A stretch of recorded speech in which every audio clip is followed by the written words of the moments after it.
and to the republic for which it stands, one nation, under God, indivisible, with liberty and justice for all.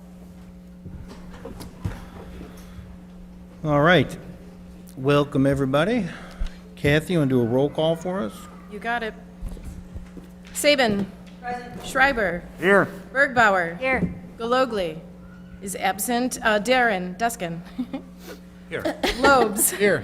Bartleson. Here. Peretta. Here. We have a quorum. All right, I see Steve Benarsak, our police chaplain's here. Open us in prayer. Dear God, as we open this meeting this evening, I just want to thank you for the safety that we've experienced in our great city here. And I just continue to ask that you would just keep a hedge of protection around our city, that we can still live in safety. And I bring to you the businesses in our town here. God, that you would just bless them, bless the business owners, give them peace of mind. And I ask that you would just bring new business into them. Give them guidance and direction on how to run it to make more money. I bring all of our people here that make this city happen. Thank you for the hard work that they do and everything that they've done.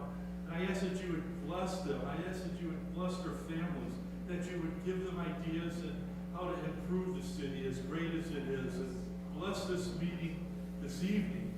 And then also with our first responders, again, I always ask that you would continue to keep a hedge of protection around our police officers, our fire personnel as they go on calls. And when they're meeting and helping people, that you would give them wisdom and guidance and direction. And once again, just please keep them safe. And we thank you for everything. Amen and amen. Thanks, Steve.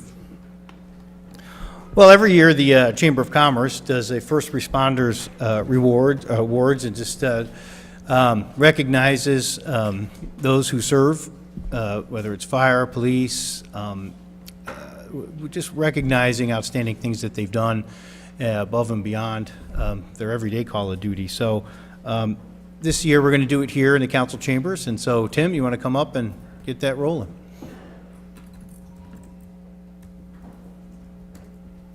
Good evening, everyone. Thank you, Mayor and City Council, for hosting our annual Autumn Awards. My name is Tim Gava, President of Lockport Chamber of Commerce. I'm here today on behalf of our Chamber Board of Directors to honor and award our top first responders of the year. We appreciate all your hard work and bravery. I'm honored to present these awards, starting with the Lockport Police Department, presented by Chief Terry Bennett.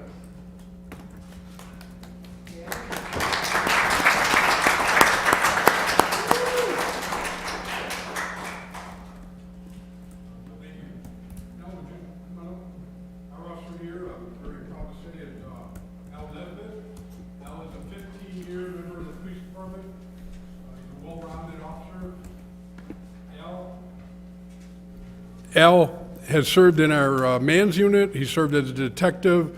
He's smart and he's street smart. And I think you're gonna like what he's done this year. He was nominated by his sergeant, Randy Smogalski, who was here. And the award nomination is really a phenomenal nomination. What Al did really for the citizens of Lockport, the things that he did really protected the city. I think you're gonna agree with me. I'd like to read the letter. In October of 2020, you were chosen as the department's Officer of the Year. You were selected for your dedication and performance with the following cases. In October of 2019, Officer Nesbitt, while working with the man's unit, conducted a traffic stop on a vehicle. This traffic stop eventually led to a significant cocaine and cash seizure and the arrest of a drug dealer. In November of 2019, after receiving numerous complaints of criminal activity from neighbors regarding a violent subject, Officer Nesbitt located the subject and conducted a traffic stop. After a thorough investigation, the violent subject was arrested for 3 felonies. It was Officer Nesbitt's thorough investigation and documentation of the crimes that stopped the subject's criminal activity and brought peace to the neighborhood. In June of 2019, Officer Nesbitt was sent to handle a call involving a suicidal subject on the high-level bridge. Officer Nesbitt remained calm and eventually talked the subject away from the edge of the bridge, where he was taken into custody and transported to the hospital for treatment. In July of 2020, Officer Nesbitt conducted a traffic stop of a vehicle that was speeding.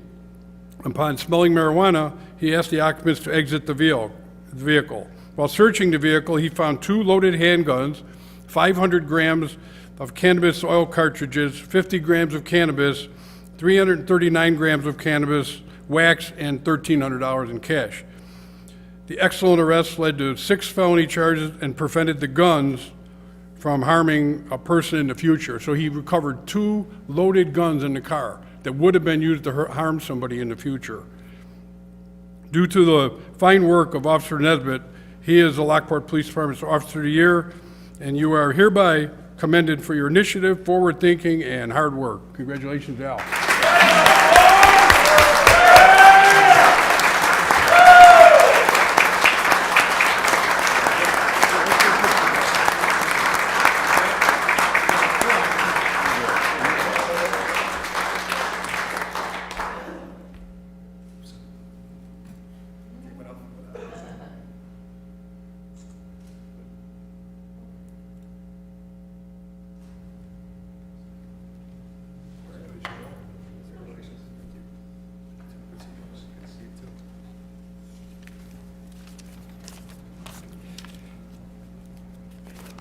Our next award is going to go to our Lockport Fire Department, presented by their chief, John O'Connor.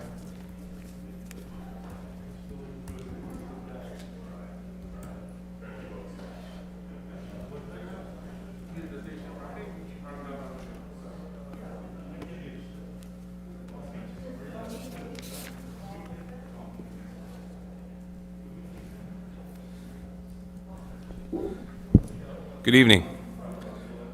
First of all, I'd like to start off by thanking Mayor Street, Lockport City Council members, and Lockport Chamber of Commerce for their taking the time once again to honor the hard work of the first responders in the area. I know you guys like a long night, so I'll get right to it. On the evening of May 9th, at around 7 p.m., the Lockport Township Fire Protection District was dispatched to a still alarm for a reported residential structure fire in District 2. On arrival, Engine 2 found a single-story, 3-unit townhome with heavy smoke coming from the front door of the end unit. As firefighters were pulling the hand line to the front door, neighbors reported there was still someone trapped inside the residence. Firefighter Josh Hertzman went inside without a hose to start a primary search for the missing occupant, while firefighter Zach Tepper started extinguishing the fire. Once firefighter Hertzman found the victim, Firefighter Tepper moved off the hand line, handing it to Firefighter Campbell, Engine 2's engineer, to help with the rescue of the victim. At that time, they were the only unit on the scene. After the victim was successfully pulled from the fire building, Company 2 started EMS care right in the front yard, where the patient was severely burned and barely breathing. Care was quickly transferred to Ambulance 6, who initiated advanced life support measures and transported to Amita St. Joseph Medical Center in Joliet. The patient was later flown to the Burn Center at Loyola Medical Center, where she made a full recovery. The actions taken that night by firefighters Hertzman and Tepper put themselves at significant risk during heavy smoke and fire conditions in an effort to save the life of one of our citizens. These 2 gentlemen represent the very best of Lockport Township Fire Protection District, and I am very proud to nominate them for the Lockport Chamber of Commerce Firefighter of the Year for 2020.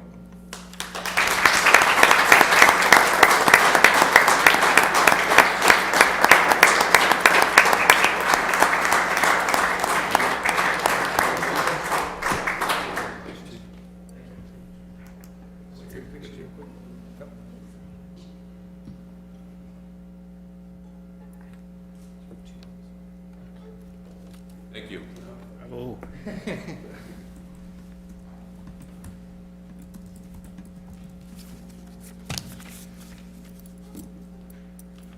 Okay.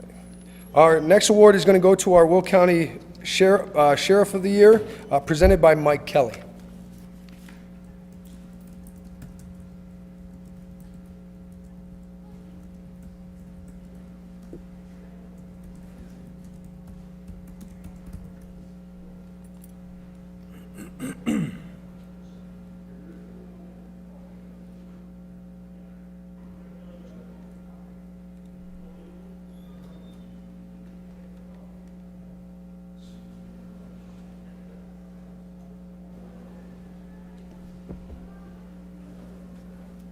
Ready for me?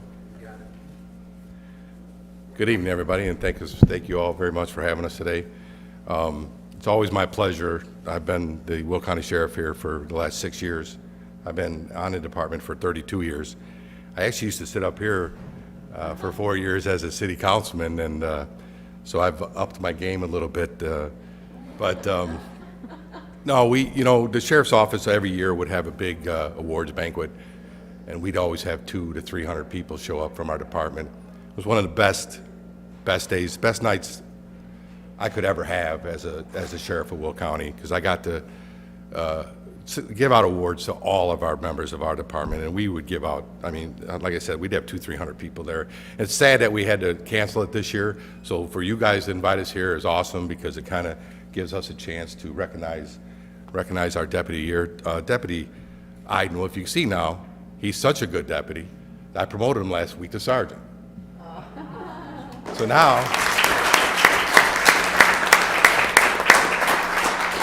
so he does such a great job, so now he's part of the administration, which we're glad to have. But he was a detective when he got this award, and he worked multiple multi-million-dollar fraud cases on some landscaping. One of them's right here off of Briggs. Tepa was one big one that it was like $2 million, was about $2 million, Jim.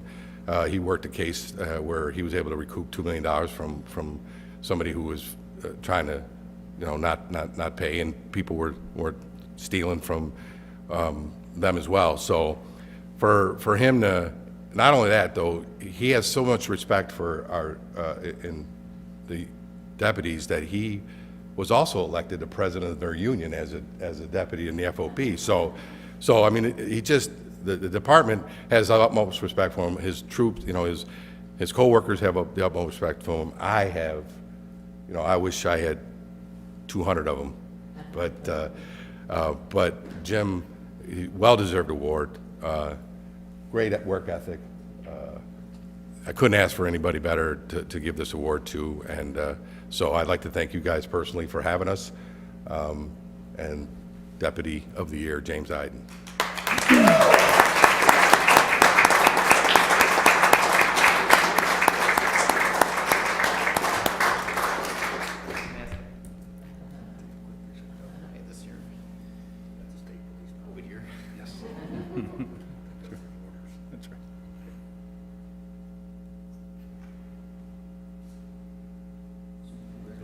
Thank you, Will.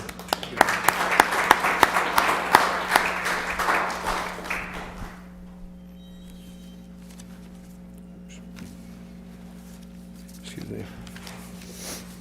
Our next award is going to go to the Illinois State Police and presented by Captain Dave Keltner.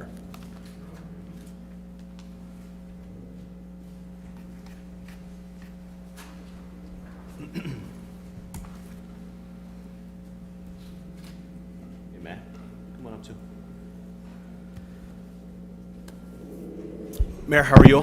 Good. And to the council, thank you very much for still hosting the awards here, and to the chamber, thank you guys for the recognition of police officers and firemen that live here in the Lockport area and work in the Lockport area. Last 10 months have been a little bit challenging in the police side, but it's nice to still get some positive recognition for some of our officers doing a great job. Here in District 5, we had 5 different recipients receive life-saving awards last month for the last calendar year. So it's the most I've seen in my 21 years with the state police. So it was a fantastic job by our guys doing some great work. But tonight, I'd like to recognize Jose Vallejo. Jose's been employed by the state police since February of 18. Prior to the Illinois State Police, he was employed by the Cook County Sheriff's Office. Upon graduating from the ISP Academy, he was assigned to District 5 and worked a midnight shift. Since arriving, Vallejo has fully demonstrated the values of the Illinois State Police: integrity, service, and pride. Jose takes pride in his career and is always willing to help better the agency. Jose also strives to protect the public by removing dangerous criminals. On 8/27 at 1:36 a.m., Jose initiated a traffic stop on I-80 at milepost 139 for speeding. He removed the 4 occupants from the vehicle and performed a probable cause search in which he found 3 loaded weapons, that were inside the vehicle and placed 3 of the 4 subjects under arrest for possession of the weapons, aggravated UUW, and possession of drugs. Since this year's been a little bit challenging with the pandemic, enforcement's been the first half of the year. We started out a little slower because of everything going on. But Jose took a lot of his skills that he possessed outside of just enforcement with the state police and has done a great job of contributing to our tech needs and our social media savvy to help field operations in District 5. So Jose created and developed the Microsoft Teams channels for District 5, which will improve our communications and allow more efficient operations for the district officers.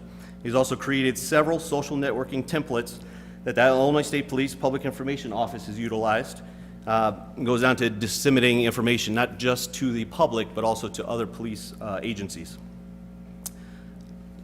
He migrated all of our scheduling, not just our daily, but our monthly schedules to MS Teams, the platform, and that will eliminate a lot of our trouble that we've had in the past with changes, errors, and making it better for our employees that can access everything through any kind of internet-based platform. Jose also continued with some of his design skill set. Our Illinois State Police District 5 flag now flies at District 5 that Jose designed by himself and put a lot of effort into this year. And he is well deserving of the Lockport Chamber of Commerce Illinois State Police Officer of the Year Award. He also managed to get married this year. Very good. During a pandemic. He also managed to get stuck in a foreign country during a hurricane on his honeymoon. And I can probably guarantee he probably will not be back for the same award next year, given that he's taken a new position as a staff officer for our region major because of his great skill set that he offers the department. So congratulations, Jose.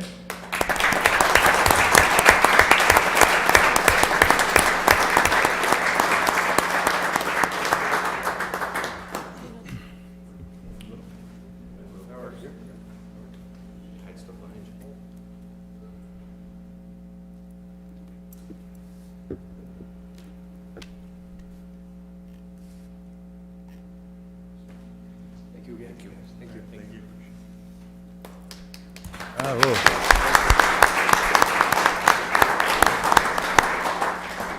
I'd like, again, to say thank you to City Councilor, Mayor, for having us tonight and allowing us to present these awesome awards to absolute amazing people that day in, day out, they risk their lives to do the things that they do, and we really appreciate them and all the first responders that do the hard work and all their bravery. So thank you again for letting us be here tonight. Yeah, man, and right back at you. Good. Thank you, board members of the chamber, for doing this. Like Officer Keltner said, it's been a tough year for police, so thank you guys for doing this. Really appreciate it. All right, my friends. Liaison reports. Anybody got anything they want to share? Okay. Mine's real short. I just want to, just a reminder to our residents that we are in our fall recognition time period. That will end on November 18th, so if you're still decorating or you have decorated for fall, please send in your pictures and your information so that we can recognize you on November 18th. And then our winter will be separate, and that recognition will be on January 6th. So after fall comes the holiday lights. Okay. So we'd like to have as many participants as possible because we enjoy recognizing you. Thank you. Very good. One other item, Mayor, the committee for the Christmas in the Square has met and decided to try to have a little bit of cheer still here at the Central Square with there won't be a holiday tree lighting ceremony where there's a big gathering, but we will certainly turn it on Wednesday night. But we'll be decorating trees in City Hall and in the gymnasium, and people can sponsor trees, and then they can come by and do a walk and do a vote for the best tree like they used to do at the Gladys Fox. But we have a little more room, a little more social distancing at City Hall this year. So they'll be decorating on November 25th on Wednesday, and then Saturday will be Small Business Saturday, and City Hall will be open from 1 to 4:30, or it might be 1 to 5, and they'll be able to take votes, and then, of course, we'll have volunteers here through the weekend, and it's over on December 12th. All right, very good. Thanks, Ben. And then I have 3 things to report. First one, I don't know if you had a picture for it or no picture. Hell's Gate provided the zombies with, for Halloween, I feel like I'm backward, like presenting this way. I don't know which way to focus, like go this way or that way. But so they came around to all the subdivisions. The police and then the zombies from Hell's Gate were going around the neighborhoods, greeting people. It was really an excellent thing for a lot of people to see, and they got a lot of positive feedback from the residents to see them out circulating on Halloween. Also, the second thing is Officer Jaron recently went to Atlanta for the Too Good for Drugs training, and so that is a program that is about talking about drugs and marijuana and the hybrid version of marijuana versus you thinking it's a child thinking it's just medical marijuana, the dangers of drugs there. This part was funded by the Will County Drug and Alcohol Coalition, and this will pay the entire expenses for our Lockport schools to have materials for 1st, 5th, 6th, and 7th grade, so a great education program for our kids in our schools. And then the third thing is the camera system is up and running in the downtown area of Lockport, so that's also an update with what's going on. Thank you. All right, anybody else? I see that Tina Keller from Main Street here, she wanted to talk about the grant, so why don't you do that under my mayor's report, Tina? Come on up. Hi, I'm Tina from Main Street, and I'd like to thank you for the opportunity to introduce the I&M Gateway Gardens at the South Public Landing. 2 years ago, Main Street Lockport applied and received a grant from the Canadian Railway and America in Bloom. With that grant, we planted the CN Garden that's in the South Public Landing parking lot by the Illinois State Museum, and we installed 2 staircases from the parking lot to the I&M Canal Path. We applied for another grant this year, and we received $25,000 with a $25,000 required match of monies, volunteer hours, and/or services. This could not be done without the hard work and dedication of many. I would like to thank some of our partners, and I'm sorry if I missed anybody. I don't think I did, but I'm a little nervous, so. I'd like to thank Main Street Lockport, the admin team, the R&R Winters Family Foundation, Lockport Public Works, the City of Lockport, Gilkerson Masonry, Marcy Stewart, and Ramon Gonzalez. I would like to give some extra credit to Nancy Cole Ramirez for her constant care of the gardens. Thank you, Nancy. Steve Winters for the research and overseeing of the project.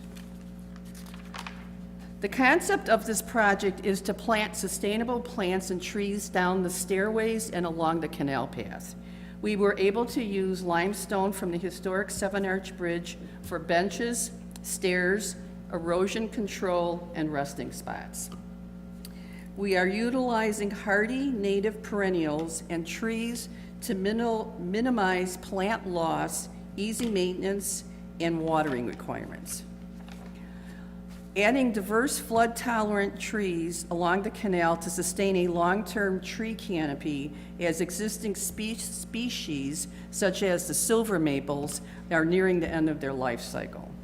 A bronze plaque will be placed at the base of the north stairway, which is a double stairway, with identifying the project and grant participants. This is all being done to connect the historic downtown district to the I&M Canal. We notice many visitors asking, where's the canal path?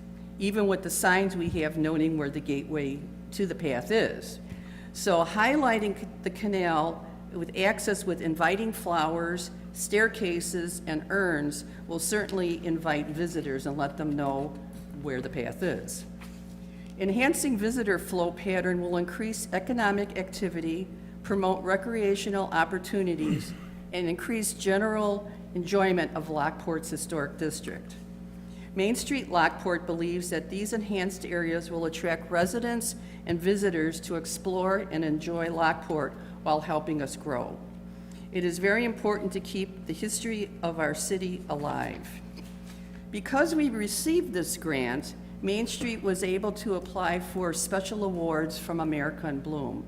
Thanks to Rosemary Winters and her countless hours of submitting and researching, and her knowledge and love of the city, we won a special award, which is the Best of Public Arts. John Lustig will explain the award and why we won it. Hashtag love where you live. Thank you.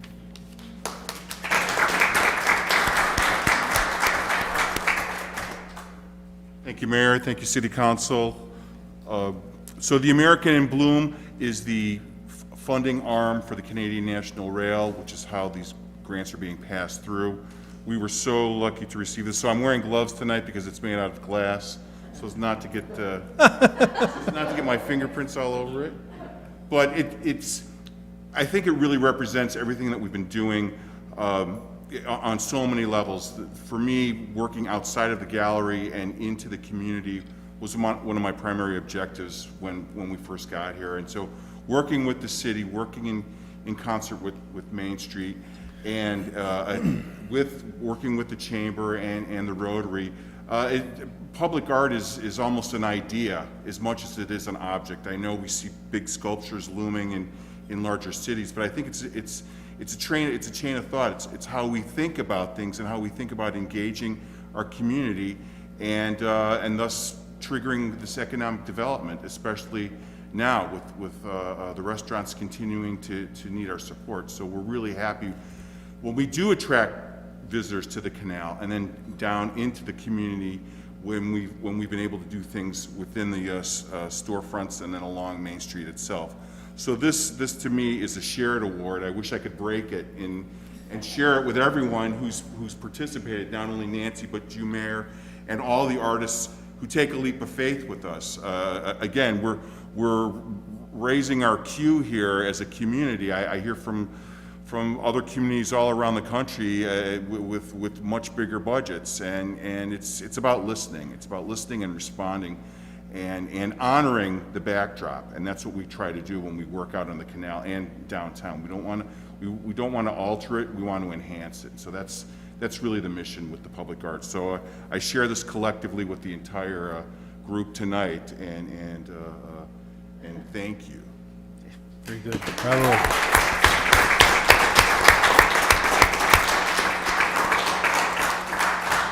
You know, it's our canal's come a long way from being a forgotten drainage ditch in the 70s, right? And that happened because residents cared and they wanted to, kind of bring our history back, and started cleaning things up and made Old Canal Days Festival and did so many other things. And you guys are all carrying that on. So I just want to thank you for doing that. Without, Main Street and Rosemary and Steve and Nancy and everybody, it would all just be forgotten again sooner than later, right? And so when you continue to carry on that vision of those who came before us, that's why we're seeing what we're seeing. So thank you very much for all that you guys are doing. Thank you. One of 3 state museums, right? There's only 3 state museums in Illinois? Right now there are 3 sites, yeah.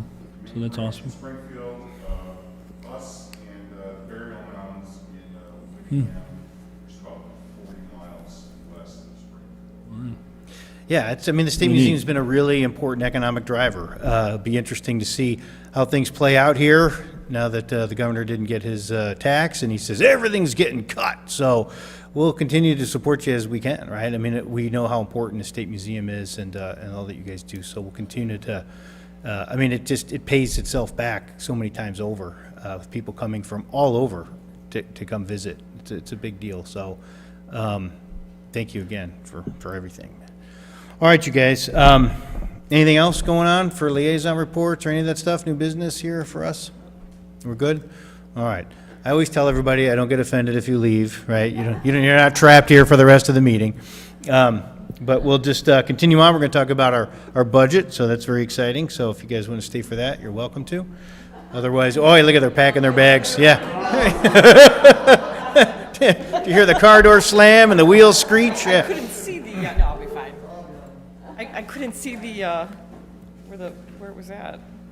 All right, Lisa, our FN. Hey, I got it. Thank you so much. I want to start by thanking the department heads for engaging in budget and helping us get to this point, and then the elected officials and the time that you guys all gave us, Ben and I, in talking through the budget for 2021. So going forward, our next steps, so today we're just presenting the budget, but the next meeting we'll have a public hearing for the budget, and then we'll also be presenting the tax levy at that point. And then after that, in December, we'll be looking for approval of the budget, and then we'll do a public hearing for the tax levy. And then at the December 16th meeting, that's when we'll move on to approve the tax levy. So here's a summary of the budget. We're looking at $47 million of revenue for next year, $56 million of expense. Again, we're going to be using our excess reserves. So $9 million of excess reserves, $3.9 million coming from the general fund, $4.7 from the water sewer fund. Everything is balanced from an operating perspective. Okay, so this three-year budget that is being presented to you is a balanced budget. All right, so the use of excess reserves is our continued drawdown of those excess revenues that had accumulated over time. So it's a good thing. We're investing back into the community. Capital improvements. This is our project from this year that was completed. I thought it looked really nice. They did a great job. A lot of the city was tore up this year, for sure. So we're looking at $18.5 million of capital projects. And here in 2020, we did $20 million, so we're just shy a little bit of that, but amazing that we're still able to continue on at that limit. It's just incredible. I went back and I looked. Since we started the CIP, $75 million has been invested back into our community and infrastructure, and you guys should be very proud. That is a huge accomplishment. That's a lot of money for a small town back in infrastructure. So we've done an incredible job, and it's thanks to all of you for approving us to be able to continue on with this work. So after 2021, we'll be at $94 million of infrastructure. It's just incredible to me. So some of the revenue sources to fund the capital projects, I just want to remind you, these are restricted for capital projects. This is where the money comes from to do these projects. The home rule sales tax that was passed a number of years ago, the gas tax, electric tax, annexation, road impact fees, telecom, grants that we continue to get. We've been working really hard, and hopefully the lobbyists that we have built into this budget for the next 3 years will help us to further those. We're looking forward to working with Ty Ginsburg if that gets approved here later today. And then again, transfers from the general fund. So any excess that we have sitting in the general fund, we're trying to not let that just sit there. We're trying to put our money to work for us by continuing to invest in our projects. So here's a summary of those projects that we're doing. The big road project is 5th through 9th Street. So that'll be area that gets the water main and the street reconstruction. There'll be a number of projects there at the sewer treatment plant, so even though we'll be investing a lot of money in infrastructure, the public won't see it. It won't be in their space. It'll be down there at the sewer treatment plant. So the Brick Street lift station, the effluent, the headworks, all that stuff that we've been engineering this year, we're going to try to get to work on that stuff there at the sewer treatment plant. Then we have a number of projects that are listed there that are engineering only, so that's preparing us for the next couple of years of projects. We do have some more streetscape going on, 9th Street from State to Hamilton, and then on State Street from 10th to 11th. Those were grants, so we had received grants to do a portion of those, and then the city matched the grant to do the remaining work. Watershed plan, 2nd to 6th Street at Canal Bike Path, Lock 1 restoration, Bruce Road, Lago Vista Bridge, quiet zone work, Public Works building expansion, and our annual stormwater project. And then, of course, we still have the ongoing maintenance of the street resurfacing we've been doing every year, the crack filling, pavement marking, sidewalks, and sewer televising. So we're continuing on with those types of projects too, so we don't fall behind like we did here for a number of years. Here's the streets that are going to be included in that 5th to 9th Street project. So they've got it marked. Their engineering department did a nice little map for us to show us what areas are being addressed by that big project next year.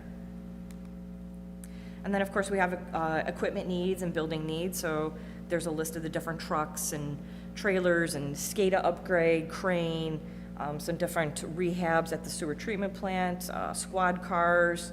We're going to continue to do a gateway sign, building repairs here at this building, and money that we leave aside for land acquisition in case an opportunity provides itself to us.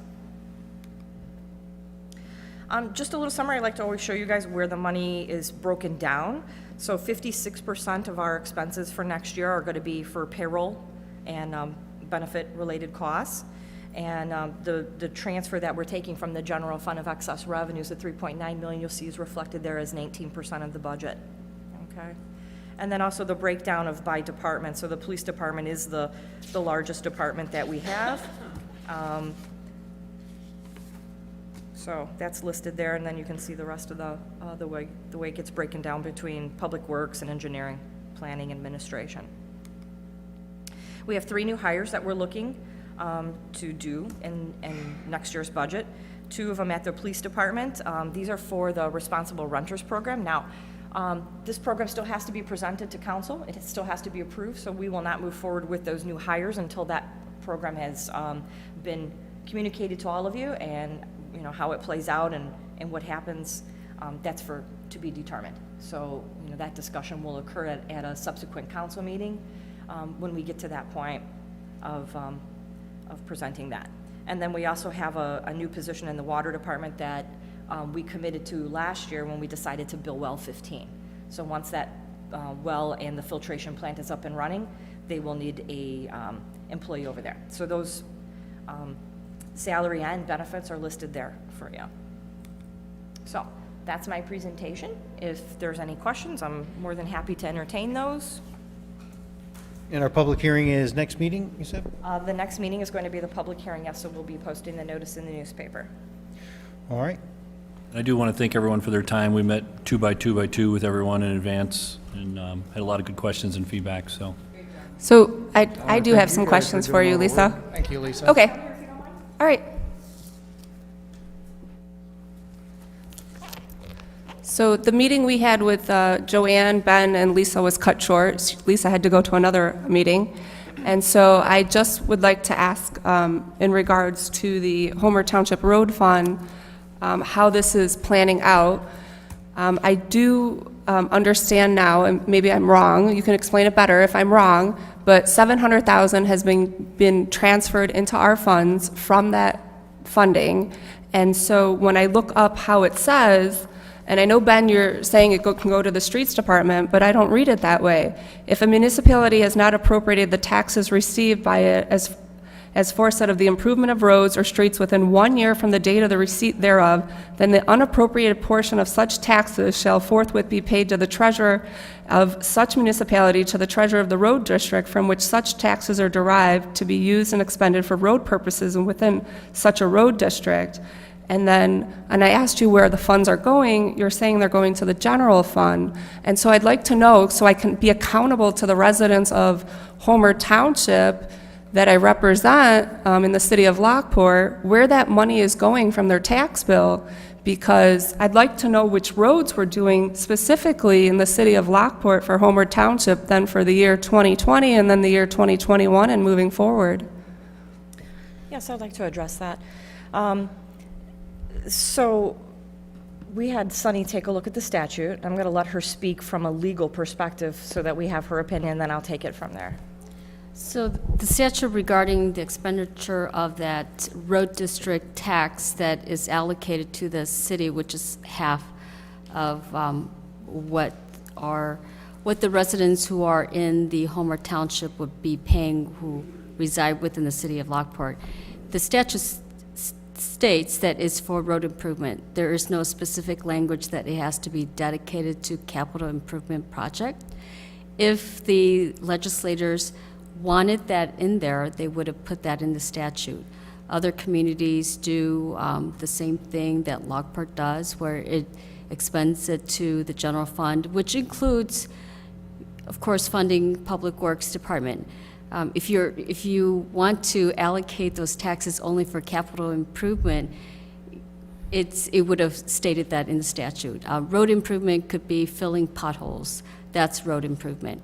And in order to do that, we use our Public Works employees to do that.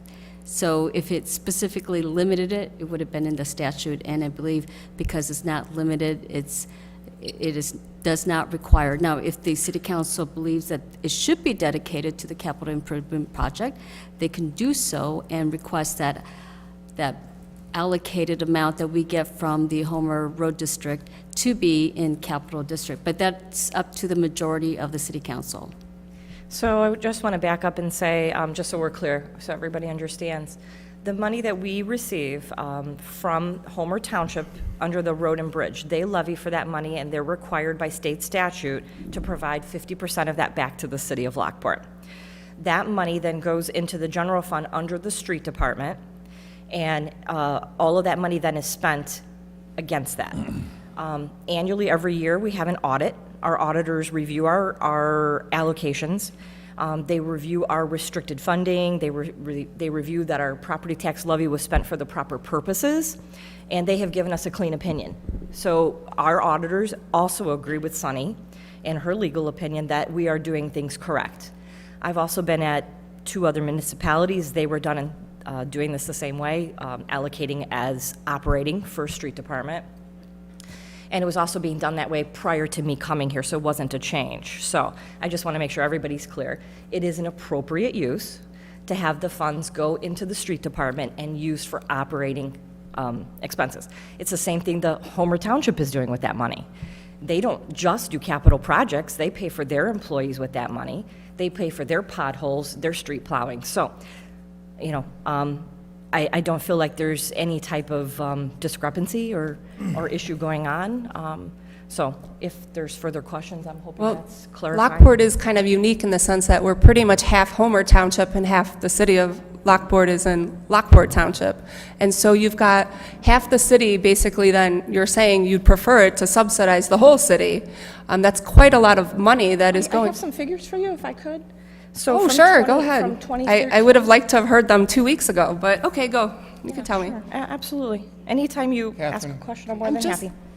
So, back to 2013, all the way through 2020, just in Homer Township, the city has spent $7 million in capital, okay? $7 million in capital, and we had figures, let me find this. So the road and bridge money that we actually got from Homer Township from 2015 through 2020 was $3.2 million. So the city spent more than twice that in capital. And let me just go through with you where those were done. Resurfacing in Whispering Pines, Broken Arrow, Longbow Creek. Resurfacing in Lakewood. Resurfacing in Victoria's Crossing, Arrowhead South, Division and Gauger Signalization, 163rd and Gauger Signalization, Victoria's Crossing East, Willow Walk resurfacing, Gauger Road, Creekside Estates, Deer Path, and there was also a stormwater project that was done. So we've had plenty of work, I believe, in the last few years that have been done in Homer Township. So I mentioned to you that we've spent $75 million in capital, and of which $7 million went back into Homer Township, and that's a newer area. So I mean, we know we were doing catch-up and we were spending excess reserves in the Lockport Township side because it had been left and not maintained. We're still maintaining our roads in the Homer Township, so I think that's a reflection of that. Well, I do know some of that money came out of the MFT funds, which are specifically for road funds too. So if you exclude that money, how much would it be then? No, I'm just asking, because I know I can see in the capital improvement plan that some of the MFT funds were designed for Division and Gauger signalization too. Catherine, have you got a cell phone? Is there any reason why you didn't ask these questions prior to this evening? So I did have a meeting with her, and Lisa cut it short. No, I think I need to correct that record. I think you had the same amount of time. You had the same amount of time of everyone else. And So then I you could- spent more time calling other municipalities about questions than you did calling staff. Wasting money, Unacceptable. wasting time. How is that wasting time when I'm trying to find out exactly where the funds are going? And I don't understand. It's not wasting time. It's fine, but you had access, so nobody's questioning. And then the fact last that 2 you're weeks, asking I've actually been working, so I have not had any free time. I've been working early vote, doing civil duty. That's fine, and thank you for your service as an election judge. I think that the problem is there's a tone that you're accusing staff of not being available, and I don't think that's fair to our professional staff. I think one of the things is, you use the word subsidy. it's an unfair term. I mean, if you're going to use that term, then everybody who pays $1 more in property tax than someone else, you could say is subsidizing them. That's not the way it works. We all have assessed values of our homes. They're all different, and we all put that money into a pot. Then our professional staff has done a very good job over the last number of years putting a CIP together to see where the problems are, what needs to be fixed, what needs to be reconstructed, what needs to be maintained. And we've all seen that CIP, we've all voted on it, we've all agreed upon it. I don't think there's been any real dispute about, where the money has gone. So I think as staff has done a very good job at taking care of that. I think the larger question here for the highway department money is, where's the future of it? Obviously, this has been put into the general fund for as long as anyone can remember. Other municipalities do it as well. So right now, our budget reflects the full levy as it's been. Is that correct, Lisa? Absolutely. Yeah. Okay. Now, we have a meeting coming, now that the Homer referendum for the highway department to be dissolved or absorbed into the township has not passed. We do have a meeting set up with the township supervisor, the highway commissioner, and the mayor of Homer Glen, so we can really, where are we going next? We're all in agreement that Homer Township residents who live in Lockport should only be paying for 18 miles of roads. So we're going to try to get that levy down. So what we are going to face ultimately is those funds being dropped if all goes well. Talking with some initial conversations with Pam and Mike, nobody sees that really changing this coming year. So having what's been budgeted, as you said, Lisa, it's appropriate because none of the entities think that they're going to get all that changed and ironed out before everyone puts their levies in for this year. So I think we can reasonably expect that what you've budgeted is appropriate, and it'll be the same as it's been for as long as anyone can remember. But we will need to be thinking about how that works in the future. So we'll get back to you by the next meeting about some of the things we've discussed with the other governing bodies about, what's the township department going to look like and those things. So that'll be our discussion, I think, in the future for future budget, because I think for now it looks like it's a very reasonable expectation that it'll stay the same for the coming budget year. Yeah, we'll see what happens after Tuesday's meeting and see how it all plays out. Right. And for the record, Catherine, we all have jobs, and we make the phone calls prior to coming to these meetings and calling things out that can be discussed prior. I was working 12 hours a day. I'm just letting you know, for 2 weeks. I have a couple jobs as well. So, but Mayor, I'm glad that you're addressing that we're going to have a budget shortfall, and so that's why some of the things that, in the future, we're going to have to, it's a hard question then to come up with 700,000 if that's missing, and so some of the issues that we're voting on, those are going to be long-term effects, 1 year, 2 year, 3 years, so I mean, some of the decisions we're making today and moving forward are going to be impacted by that.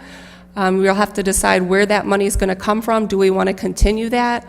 And additionally, if I'm going to answer to residents, I mean, I want to know too then. I guess, Renee, you can tell me too. Do you feel that for the residents of Homer Township that you represent, that you're okay with the way it is now?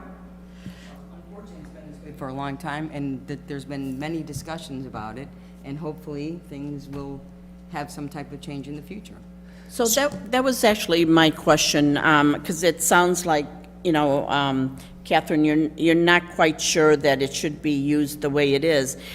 Has anything changed since we have started receiving these funds from Homer Glen? Since this is my eighth- Homer Glen hasn't been around that long, Oh, right. so. But this is my 8th budget presentation in 7 years, and we've always used it this way since before I got here, and I've hired all the staff that we have before you. We have checked with other municipalities as well, and the other municipalities I worked at also did the same thing. They ran it through general fund. Don't forget, at the end of each year, if we have excess general funds, it gets rolled over to reserves. That reserves is where you're pulling all the additional capital that we're doing. So really, we are spending it all on, mostly on capital anyway. But besides the fact, I mean, the statute says that you don't have to use it for capital. I mean, anyone can interpret it the way they want. The majority of the council can decide to earmark funds in different ways if they want each year, and that's the way we've always presented it each year at the budget. I would proclaim that we maintain the status quo, the way we have been doing it, until we can learn more about what's going to happen with the future of the township and the road district, and make those changes as needed as we go forward. There are several funds that we really can't change. The home rule sales tax was created by referendum, so we can't change the way that income comes in. The gas tax, that can't be changed because of the way we use the bond money. But we earmarked some of the electric tax when we got rid of the vehicle stickers, if you recall, and that's always earmarked for capital. The council could decide to do something else with it if they want each year.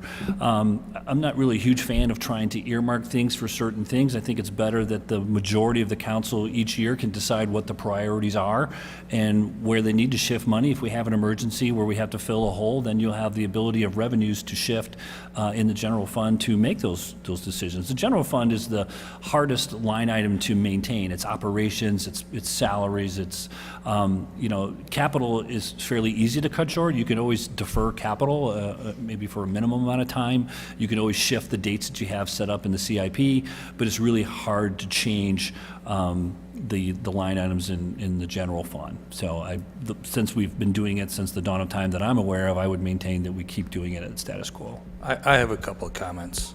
I think there's two issues at hand. Okay, issue number one in regards to the budget is I think there's a misunderstanding of the state statute in regards to monies that is levied by road districts and how that money is distributed.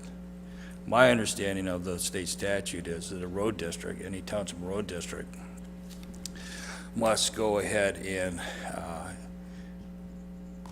give 50% back to a municipality. So it isn't just City of Homer Township Road District and the City of Lockport. It's also Lockport Township, 50%. The City of Lockport, 50% of the money that is generated in Crest Hill, 50% of the road funds that are generated in Romeoville.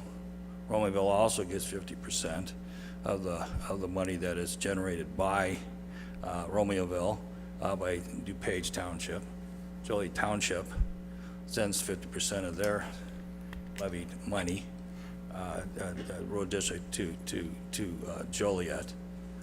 Frankfort Township to New Lenox. So it's no different. So the thought process is that the people who live in the Homer Township portion of the City of Lockport are somehow being unduly taxed is a false belief, because they aren't. To learn this evening that over the past 6 years, the City of Lockport has received $3.2 million in revenue from the Homer Township Road District, and the City of Lockport has done $6 million or so capital projects, which doesn't include the $3 million water main that we did to create the loop. It doesn't include the well that we drilled, the 2 wells that we've drilled out there, which happen to be in Homer Township.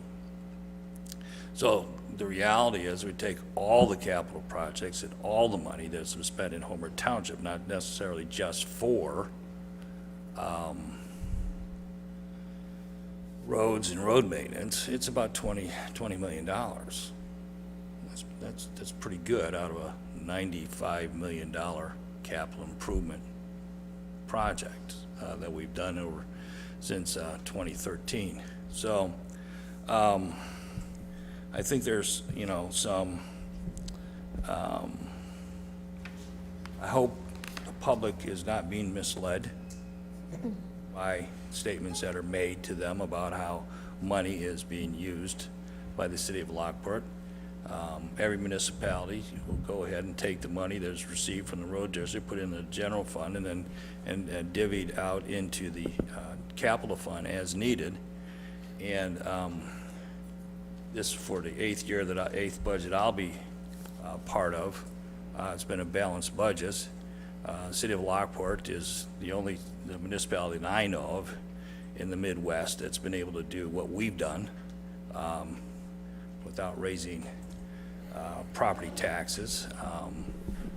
Assessed values of property have dramatically skyrocketed over the past few years. Yes, some is due to the fact that the recession that the mayor and I inherited back in 2013, the results of that, when all the assessed values in Lockport and everywhere else in the Midwest had dropped about 42%. We're back up to the 2008 numbers in other towns. When I go ahead and read what's happening in Joliet, how they don't have any money. The financial Armageddon that is going to be created with the dissolution, transfer, whatever is going to be happening out at Homer Glen. They don't have any money, never will have any money forever to take care of their infrastructure improvements. So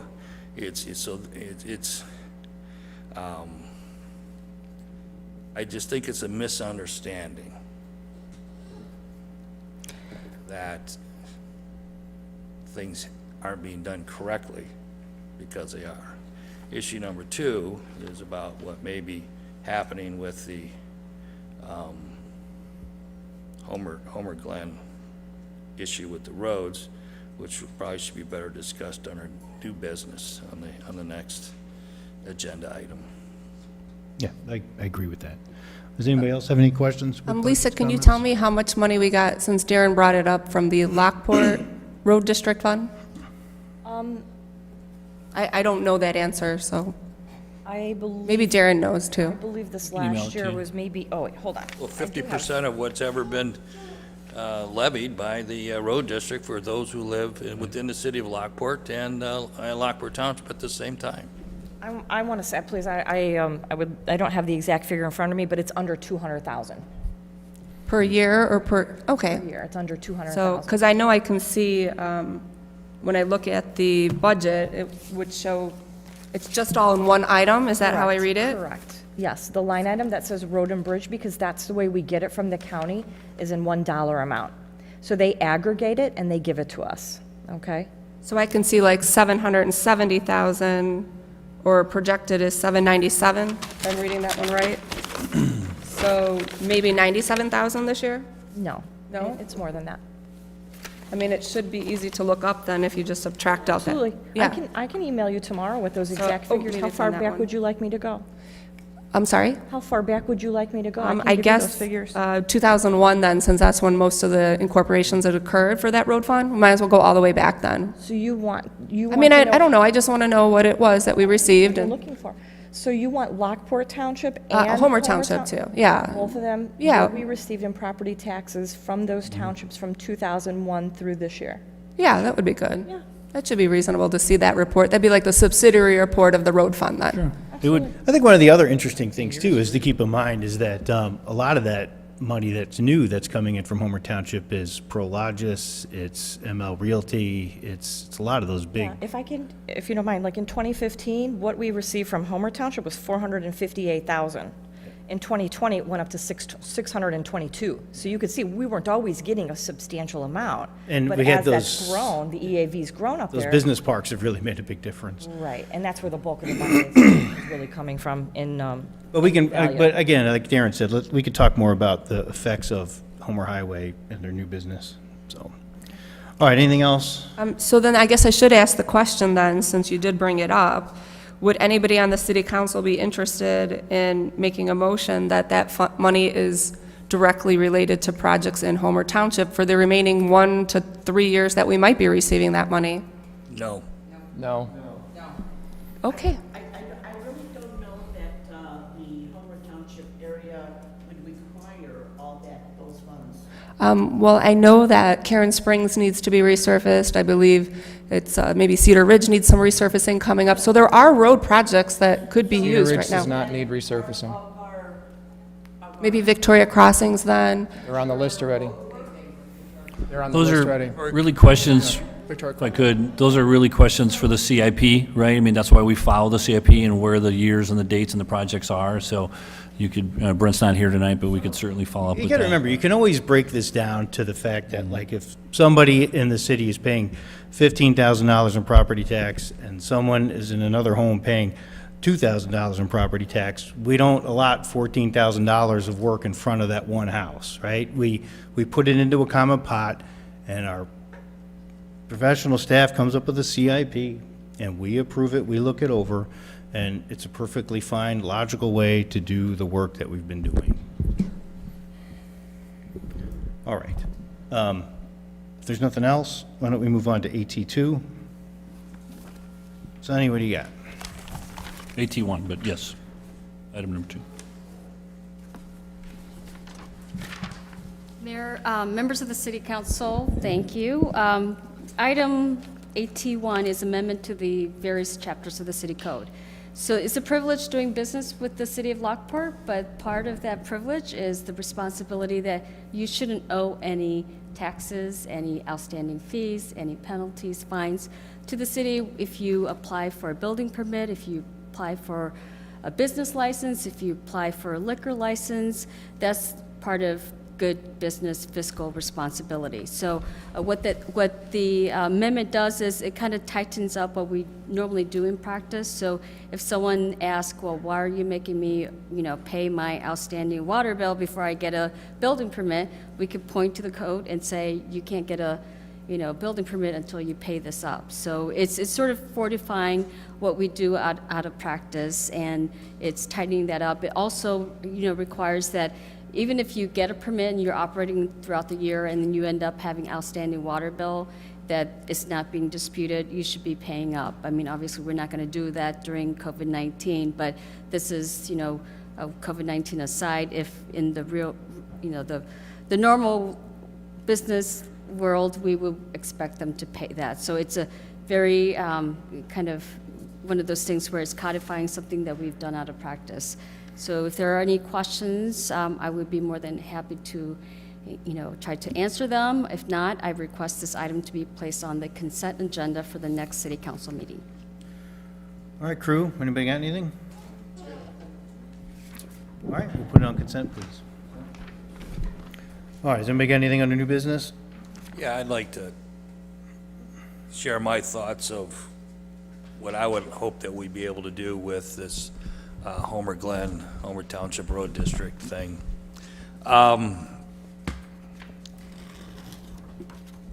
that it's failed, and according to what I've read from the mayor of Homer Glen, is that it's his opinion and the opinion of his board that whatever assets that Homer Township Road District owns, those assets are now automatically going to be transferred over to Homer Glen, which I object to because our people, one of whom I'm not one of them, I don't live in Homer Township, have paid for over the past, well, even prior to incorporation, but definitely since incorporation in April of 2001. So I read the state statute multiple times. It's my opinion that the Homer Township Board and Homer Township Supervisor did the exact right thing because it was, in my opinion, that it was the unlawful transfer of assets from Homer Township Road District to Homer Glen. There's nothing in the state statutes that I read that allowed that to happen, which maybe Sonny can go ahead and comment after I get done speaking. So I believe that our residents should be protected and I don't know how that's going to play out, okay? My opinion is that if is what I've read is 30% of the assets that the Homer Township Road District currently has were paid for by people who live within the city of Lockport in the Homer Township, then we should be compensated some way, somehow, that 30%. I would prefer cash up front before anything goes on, knowing full well that not only does Homer Glen not have any money forever to take care of their roads, they don't have the 30% in cash to pay us up front. So I'm going to be very uncomfortable if we go ahead and we have any type of an agreement, an extended X number of years agreement, so Homer Glen should we then get into an IGA with all the entities, and somehow we become part of an unlawful transfer of assets to the village of Homer Glen, and we get our compensation. I'm not even uncomfortable with getting it. So we've got to be made whole. Our people have to be made whole, whether it is in equipment or whatever, okay? The losers in this whole thing are going to be the 18 miles of roads. I don't know who's going to take care of them. I believe it's unlawful for Homer Glen to say, we will go ahead and take care of your roads in perpetuity for nothing, knowing full well that if Homer Glen will never, ever be able to go ahead and pay for their roads and road maintenance. After all, a simple grind-off and resurface is $1 million for 3 miles, and a full reconstruction is $3 million for a mile, and they've got 150 miles of road. That means Homer Glen has to come up with $50 million sometime in the next 50 years to do the simple thing, and $500 million in revenue to go ahead and do the hard thing. They'll never be able to raise $50 million. They certainly won't be able to raise $500 million, and I really don't care. So that's my position. If we're going to get anything, I want to be compensated up front. Probably not going to happen, but that's what I want. Well, like I said, we have a meeting next week, and we'll talk about these things. I think that, you know, it's okay to care. They are our neighbors. Trying to find a reasonable way for this to work, I think is our job. I think that ultimately, everyone that I've talked to, all the other entities, all agree on the compensation. No one's disputing that, you know, the residents from the different townships that have paid into this, whether it's the unincorporated residents of Homer Township, whether it's the citizens who live in Lockport and Homer Township, or even the little minuscule spots in New Lenox and Lamont. Everyone agrees that everyone should get their part of it after depreciation, and that number is the number we all need to debate, is like what's left over. You know, getting it all up front in Buffalo nickels, I don't know how that's going to work, Darren, but if it's, you know, an agreement of over a set period of time, I mean, those are all things we just have to talk and like reasonable people and try to figure out how to make it work. But the goals from our end is only, our citizens should only have to pay for 18 miles of unincorporated roads, and if there's any asset transference, then the residents should be made whole. I'll be honest with you, where it's going to get tricky is if, let's say, for instance, we got $3 million in Buffalo nickels. It's like, how are you going to divvy that up? It's really where it's going to get tricky, because there's going to be some resident that's like, I just moved to Tennessee yesterday and I paid for 15 years. And then there's going to be somebody who's like, I just moved in and got a check for $300. I don't get it. Well, and then, are you going to write a check to Prologis? Or are you going to write a check to Walmart? I'm not going to advocate that, you know, I believe that any monies or any assets that is going to be generated or discussed that, if it's cash, that cash goes in a general fund, and we go ahead and continue to go ahead and fund our capital improvement plan, okay? Because there's always going to be a well that's going to go down. There's always going to be maintenance on a well, a house, a well house or something. There's always going to be a water main that's going to burst somewhere that we don't know where it is. And so that's all for discussion. I know I don't want to spend all our money before we get it, but that'll be part of the discussion in the future, so. Right, if we ever get it. But anyways, that's the goal for our meeting, and it is to find a way to make it work for everybody. I mean, I'm not here to, I know Homer Town or Homer Glen, their goal was always to do their own public works department. That agreement that IGA in 2001 or 3 was not supposed to last this long. I'm glad that their council and mayor finally doing the hard work of making it happen. So anyway, we can help that happen is good without selling our residents short. And that's the goal, so. And I want to give major kudos to Lisa and to Ben for being on top of this for at least the past 2.5, 3 years, keeping it on our radars. I began the FOIA process back in mid-2019, and Lisa had the numbers, Ben had the numbers, they had the research. So City of Lockport should be very proud of them that they were able to be on the forefront of this. And I think when this action happened between Homer Highway, Homer Glen, and then we had the involvement of Homer Township, we weren't caught back-footed. We were able to say, okay, here's the numbers, here's how it affects these individuals, here's what could happen in the future. So we were more well-prepared as a city, and I would be able to tell the residents that I represent in the Homer Township part of the City of Lockport that our city, I think, is well prepared for anything that comes into the future involving this issue. And I'm very solid in that belief, and I thank Ben and Lisa for that. Thank you. All right. So can anyone attend that meeting next week, or is that just you, Mayor, and Ben? I think the original meeting is just us just having an initial conversation, and I'm sure public meetings will follow, but I think it was just an initial meeting that I actually called together. Any agreement that we would all try to negotiate, just as staff and the mayor and I usually do, it's obviously, it has to be approved by the council, so you'll certainly see it by the time. Yeah, I mean, I asked them all to get together so that it's like, okay, where are we going to go from here? So it's just a kind of a brainstorm session of feeling it out, so. Just update us on what actually was discussed. Absolutely. That would obviously be very interesting for all of us. Yes. Or just the minutes of the meeting, that would be good too. Yep, we'll get you guys updated. All right, me friends, if there's nothing else, then do a motion to adjourn. Renee? So, Seconded by Mark, all in favor? aye. All right,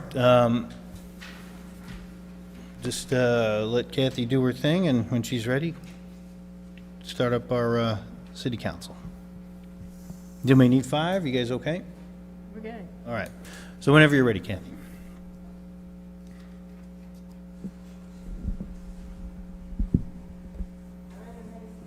All right, lay it on us. All right, roll call. Saban.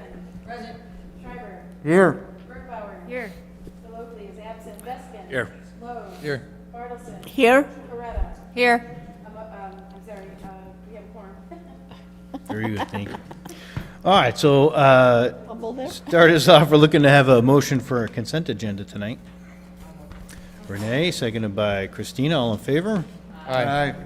All right, so consent tonight is the committee of the whole meeting minutes from October 21, regular city council meeting minutes from October 21, our special city council meeting minutes from October 28th, our payroll period ending October 18th, the ban on the sale, use, and application of coal tar-based products, our second amendment to the economic incentive agreement with Lockport Square, amendment to Chapter 111 of the city's Code of Ordinances for liquor licenses. There's a facade and site improvement grant program for 913 South State. We have a release of the bond for O'Reilly's Auto, purchase of the 2021 John Deere backhoe loader. And that's everything. So looking for a motion to approve that consent agenda. So moved? Mark? Seconded by Joanne. May I have a roll call, please? Yes. Yes. Yes. Yes. Yes. Yes. All right, next thing, we're looking for a motion to approve our bills on up through October 27th. Renee and Larry? I do have two questions on that. First question is, there was $4,200 for a relocation of a gas line. It says it was for our property of 1016 State Street.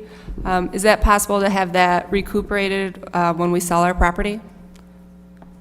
I can speak to that. So we have been working with Jackie's Pub. Obviously, it was part of the sale that we had with the vacant lot that she sold to us and that we'll be selling to Joe. Part of that kind of negotiation process was that she had a meter that's on the side of the building that we needed to relocate. Nicor charged the city to do that. I felt it was the right thing to do within my purchasing authority to manage that contract, and we got it taken care of. So whether the council wants to try to get that reimbursed is up to them, but I felt like it was something we should do for Jackie more than it was for any new building. What? $4,200. $4,200, yeah. So it's on top of the cost that we've paid for it. We've used it out of our budget, and now it's going for sale. I would think that we should recuperate that money. Again, it's Jackie's, it was Jackie's meter feed that has to be removed, and it's being relocated over at 1020, but it was more about Jackie's existing service than anything. Well, then why didn't Jackie pay for it? I'm just asking. Sure. Why should it come out of the city budget? Well, it was all part of the negotiations we were having in regards to trying to get them to sell the lot. So I see that as part of the cost of the sale of that property. That's part of a cost the city has. You can also look at it as an economic incentive, an economic development process, so we can interpret it different ways, but. Well, I'm fairly certain that once the building gets built, we go from, I don't know, $1.50 in property tax to a building that's gonna be worth, what, $500,000, $750,000, $1 million? So to make the math easy, $900,000, divide that by 3, multiply that by, multiply that by 10%, so you're looking at about $9,000. Yeah, we'll more than Okay. get our money back. But it's also in the TIF, and so what we're gonna have here is so at 10%, he's gonna be paying, I don't know, $30,000 in property tax, of which we're gonna go ahead and be getting about, I don't know, $28,000. There's your $4,200. You had another question? Well, I just wanted to also mention, funny story, but not, that gas line, while the parking lot was going on, the vendor hit it and it's being replaced. We're going to be paying for it again, but we're getting reimbursed by that contractor. So when you see it on the bills next week or next month, it's the same line, but it's but we're not paying for it. So we're paying for it. We're getting reimbursed. Yeah, just to let you know. And then I do have one more question on the bills, is why is the city of Lockport paying $7,000 for radon management of hazmat work done on 917 South State Street? Sure. That's also something I've been working with the property owner on and the prior property owner on in regards to, that's the old cleaners building that we've always had concerns about in the downtown.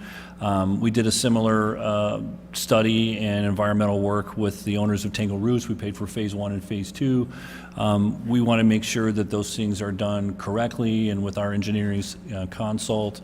And so we've done that in the downtown several times as an economic incentive. So that was something I authorized. Those are those things that, I remember when we did the Embers building, the Vols building, it was like, why are we spending money on that, because it had been sitting for 7 years empty. The property owner was underinsured, had no ability to actually fix it. There was no financial incentive not incentive, but like they owned a building, it was easier for them just to sit on it, and because they had no money to do anything, it was underinsured. The People's Cleaner building was always in the same position. We've always known that there was going to be, it would have been a miracle if there wasn't some kind of environmental problem underneath all that dry cleaning equipment. And so it's the unfortunate problem of, well, we can do nothing, and most likely that building will sit the way it is forever, just like the Vols building did. So sometimes I think it's collectively working together to get something transformed and changed around is the right move. We've always looked at it as a partnership, especially in the downtown where the private investment is occurring, and now we're seeing the fruits of that, and people are starting to come in. Certainly, we've done other things like that over the years, and, certainly within my purchasing authority, so I've taken care of them from time to time. If we hadn't done it for the Vols building, I can't imagine any of the development you're seeing downtown would have happened. It would have just continued to be a giant albatross around development, and nobody would have moved forward. So sometimes, we make these investments into our community collectively so that we could see the rehabilitation of it holistically. I would imagine that building is also going to be getting facade grants and other money like that too then? It's all eligible. Sure. Yeah. All right. Any other questions? And wait, and That's that all. building is gonna be here I'm just for asking. 100 years. The Radon building's test gonna, isn't a facade grant. No, I'm just saying more money toward the same building, same owner. So I'm just asking, I saw it in the bills and I'm questioning it. It's a messy building. I But think when someone purchases it, they know that. It's also a concerning statement you made, Catherine. and when you amortize all the property tax that is gonna be generated, and the city of Lockport is gonna collect over the next 100 years, you are talking pennies. I don't understand your point. Right, plus some properties can't even be transferred if it needs to be mitigated, so you might as well get it mitigated so that someone can't just do it right there. And it seems like in real estate, you're always trying to do some kind of incentive to make it more attractive for someone to buy it so that they can get it going and build it up and make it look good, so they'll. Trying to get things done. It is very common, unfortunately, I understand you're Right. looking at it as a bill for the city, but the city will eventually make that money and triple and quadruple, in the long run. You get that money back, you're not really losing it, so. It's hard to, swallow sometimes, but sometimes you guys spend the money to make more money. And in real estate, that's, we learn the hard way, but that's, that's our profession, so I get it. All right. Anything else? All right, then we'll do a roll call, please. Saban.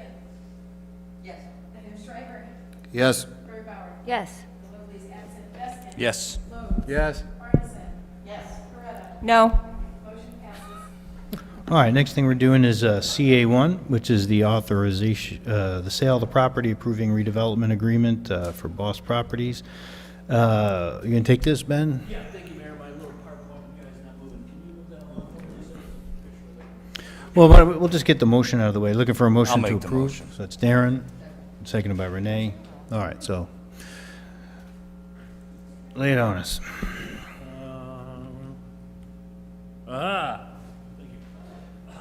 Thank you, Mayor. Members of Council, CA1 is basically it'll be the resolution 126. This is the revised development agreement that we discussed at committee of the whole. Most of the changes have been to section 9C and 9D regarding the funds being able to be utilized for the cost of the third floor as an incentive, and some parking for the residents in the future, and one recital on the whereas. Other than that, it's pretty much the same. The big difference, or financial difference, is that the buyer has agreed to do the third floor that we had discussed. They want to be able to tap video gaming funds in the future as an economic development incentive for that third floor. You're going to be triggering a lot of elevator and or lift expenses to do that. The sprinkler cost, sprinkler grants don't really qualify for a new building, and so that would be one way to help out with the sprinkler cost as well. And the owner happens to be contributing to that gaming fund, so it seemed to make a lot of sense. Otherwise, this would still have basically the sale of the lot, 40 by 80, and we would like to try to get a foundation built in now before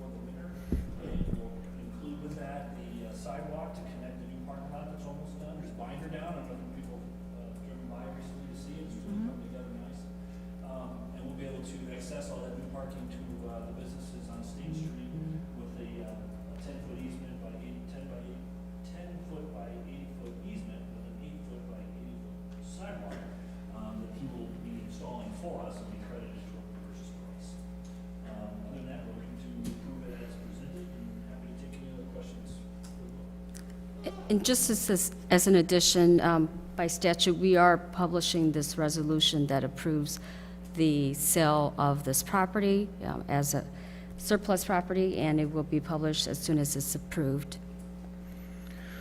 All right. So did I understand this right? That we are selling property and not going to bid, and we are giving money to build on it? Is that how I read this? Or would you like to clarify? Is that exactly how I read that? We're selling property. Yes. We're getting 100% of the appraised costs, so Okay. there's no bid requirement, and there's an incentive for the developer to build a third floor. Which is all in compliance with the state statute, so nothing. And we're giving them $75,000 to build it? Can you, No, I just want to clarify. I want to make sure I understand it. I'm going to try to clarify it. Lance, can you give some insight into why the third floor would be important? So, as we've talked with a couple of the buildings that are in that area, specifically the one that is at 11th and State, 1100, as well as the adjacent buildings, a lot of those are 3-story tall. And one of the things that we noted when the previous building was approved by Heritage and Architecture is that it was a 2-story building that, architecturally and design-wise wasn't consistent with the character of the buildings that are further north of there. And with the hope of creating a streetscape, not just the sidewalk environment, but also the building environment of what's there that's more consistent with what we see between 9th and 10th Street, this allows us to start that process to get that streetscape moving from a building standpoint. We have found that, when we build these buildings, this is a 100-year decision. So we know, just like all the buildings between 9th and 10th Street, those are all well over 100 years old at this point. So what we want to do is we want to make smart decisions now so that in the future, everybody else can build off of those. Having a 3-story building at this site will increase the value, whether good or bad, will increase the value of the adjacent lots to the north. It will increase the value of buildings to the south. So to some of the points here tonight about financial recouping of that, having that additional 3-story and the value that that brings to the real estate taxes, not only on the property itself, but also on the adjacent ones, is a significant boost to what we would have otherwise gotten with a masonry to the degree that it looks like siding building that's only 2 stories tall, that is more consistent with the historic Stagecoach building, not the restaurant building, but the historic Stagecoach building that's directly to the south of the site. Being able to put 3 stories on it with masonry front that looks more consistent with the areas between 9th and 10th Street will offer greater value not only to the streetscape of the downtown, but also just the general appeal of our downtown going forward in the future, and hopefully encourage the adjacent property owners, specifically the ones to the north, to also follow that pattern and be able to build their structures up to that same elevation, so that over time we have filled in that gap. Our historic preservation plan that we follow for all of our H&A meetings qualified or clarified that block as one of our weakest architectural blocks that we have. And it's really because you have a 3-story building that drops down to nothing at the gravel parking lot where that's adjacent to Jackie's. And so this is really going to jumpstart all of that to be able to happen in the future. Does that help? It does. Yeah. I mean, you guys remember that book I asked everybody to read, Strong Towns. It's about, building wealth is about many ways going vertical. These are second-generation buildings. First-generation buildings, when an old city like this was, there usually those 1 or 2-story clapboard buildings, and then as we can go further up, that's how wealth is generated. And our downtown is almost at that point where I think new construction begins to pay for itself, but it's not quite there. And I think an example of that is the Dunkin' Donuts building. It was one of the first new construction buildings that we had in Lockport, and but 2 generations, and they can't rent half of it, because they need like $20 a square foot, which would be the most expensive, property for rental in the downtown. So the new construction cost is not quite at that point. So instead of seeing somebody just build a first-generation building, it's like Lance said, let's keep that second generation. Normally, the things that would have made it, some of the restrictions, I think, for the developer is like, well, if you go 3 stories, I got to do sprinklers, I got to do other things, of which we normally have grants for, but new construction doesn't qualify for our grants, so that's why we're using the TIF funds on this one. And I think it's a good investment to encourage, that third generation wealth building kind of downtown, which I think we're all looking for, so. And one thing, economic incentives drive development. I mean, look back to Embers, where, it was a burned out hole. This is an empty, EAV is what, 0, right, on a vacant lot, Darren, right now? And so, Cities we don't pay and we don't pay right. property tax on it. We acquired Embers for almost, $300,000, and we sold it for $1. So, and then somebody put $2 million into it, and now it's a successful place. And so, yes, there's a lot of numbers kind of flying around. It may look cavalier, but it's actually very strategic, and we think this is an important piece to get done.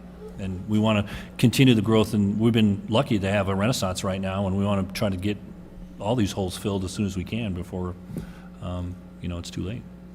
So I guess, I would always relate it to how you try to improve the EAV within your HOA, within your subdivision. You put out some expenses, realizing that the return you're going to get from an overall increased EAV is actually of much greater value than the expenses you did at the front end. And, that's just common business sense. That's just common ideals of how to grow overall EAV. I mean, moving into Lockport in 2005, seeing what the downtown's become, you can tell it is an enormous vast improvement. The EAV is much larger than what it used to be. So all these improvements with EAV, with the new taxes coming in, it will and does pay for itself. And I don't wish to hold back a penny if eventually I'm going to get $1 for it. So I would rather be wise than foolish. so I guess the difference, in my opinion, is I just do not like that this didn't go to public bid, and now we're adding more money to it, and so that's the part I have a problem with. I don't have a problem with building a 3-story building there.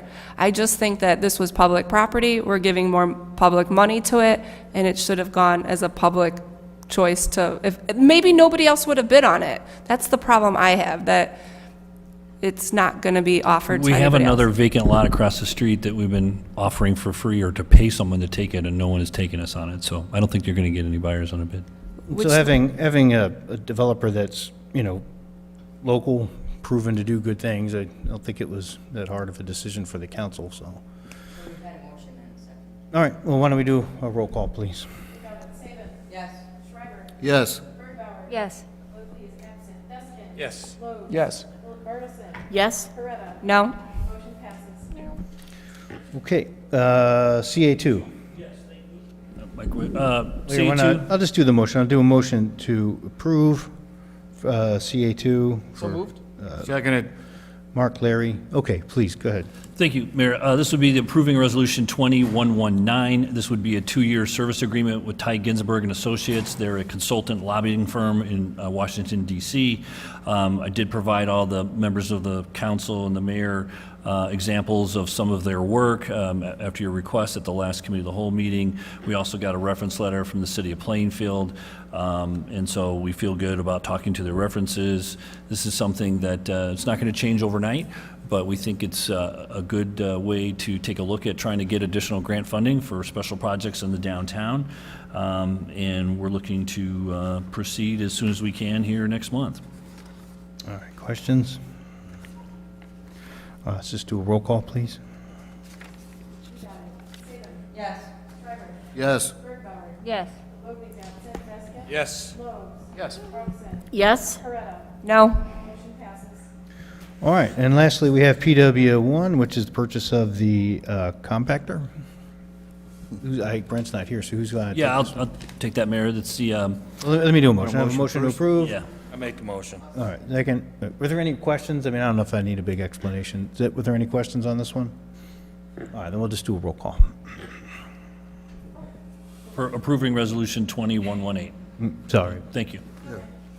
Saban. Yes. Schreiber. Yes. Birdbauer. Yes. Ludwig is absent. Dustin. Yes. Rose. Yes. Harbison. Yes? Coretta. Yes. Motion passes. All right, me friends, anything else? All good? Then we'll do a motion to adjourn. Make a motion to adjourn. Second? All right, Larry and Mark, all in favor? Aye. Whoa, what a meeting.